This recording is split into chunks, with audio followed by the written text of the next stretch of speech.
What's up guys, welcome back to Daniel Talks Football right here on YouTube. I'm Daniel and we are back with another video. We're in a little bit of a different location today. We're at the City ground.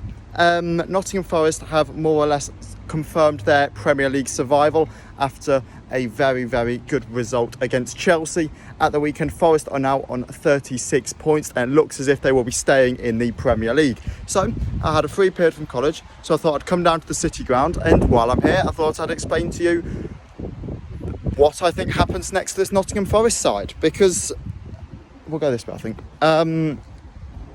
Look, obviously in the summer they did an awful lot of business. I think they've signed over 30 players now this season, and obviously they can't keep all of them. Oh yeah, you can go through it. Should we go through it? Let's go through it. I presume am I allowed through there? Actually I might not be allowed through there. I'll go back this way. It's been one hell of a season for Steve Cooper's men. I mean, you look at where they came from this season. You know, a championship level squad with a lot of players on loan that then needed to go back to their parent clubs. You had people like James Garner. Who else did you have? You had Keenan Davis. You had... There's other ones who I'm definitely forgetting. If you can't tell, there's been not much planning going into this video. There's definitely people who I'm forgetting, but there was a lot of loan players there last season that, you know, they couldn't keep hold of, and, you know, they did kind of need to let go of.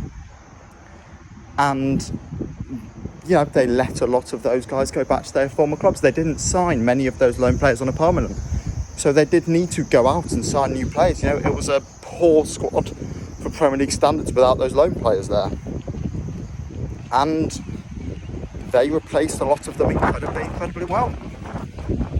Look, did they sign a lot of players? Yes, but people like Morgan Gibbs-White and Brennan Johnson. Obviously Johnson was at the club last season, but these two have been two players that have really helped this Nottingham Forest survival campaign.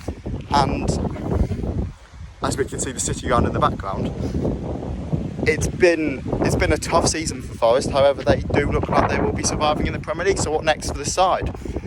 Now, obviously, they're going to need to move on a lot of these players. I've said that already, but it's key. They can't keep a lot of these players around the club because there's too many. They've got a very bloated squad, and a lot of these players have not settled at the club. You've got people like Emmanuel Dennis, Omar Richards, Biancone, and so many more that I could name who just haven't settled at this football club. So they're going to need to move them on. However, I think they will be able to do that. I think hopefully they're not on massive wages, and that's one thing I don't know, how much wages a lot of these players are on.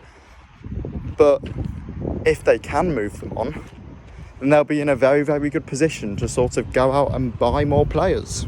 I do apologise, there was a shortcut there. This is what you get when recording in public. But no, you know what, we'll go on that way. I think they've put themselves in a very good position. They do need to sign new players though, and obviously that's the key to all of this. And I think they will. They're going to need a new striker. I've not particularly been impressed with Tyro, and Emmanuel Dennis obviously hasn't settled at the club.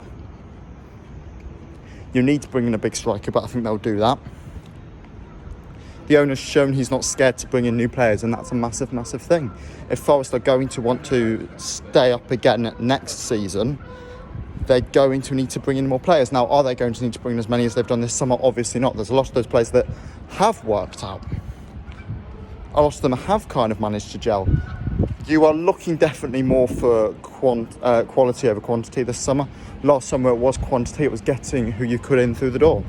This summer you're going to need to be a little bit more careful about who you decide to bring in. And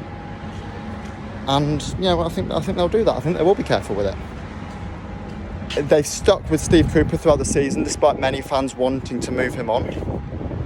And it's looked like that's been a good decision. Look, has he possibly been excellent throughout the season? No, but this was the guy who brought Nottingham Forest success. And to see somebody like Marinakis, who hasn't stuck with managers in the past, to see him now decide to stick with a manager, he's stuck with the right guy. He's stuck with Steve Cooper, even when they were bottom after that dreadful start. A lot of people are expecting him to move on after the 4-0 loss to Leicester. There's been many times in the season where a lot of people have been expecting him to move on, but he didn't. And he's still at the football club, and he's managed to leave Nottingham Forest to survival. So yeah, Forest look like they will be staying in the Premier League this year, and they've got a massive job on their hands to ensure they do it again next year. But they've managed to achieve it right there at the City ground. I do apologise if this has been a little bit of a rushed video. It has. I thought I'd come down to the City ground to make it look like I was planning on this. I wasn't. I was at Bradford yesterday. I was at the Bradford versus Carlisle game, a 1-0 win for the Bantams.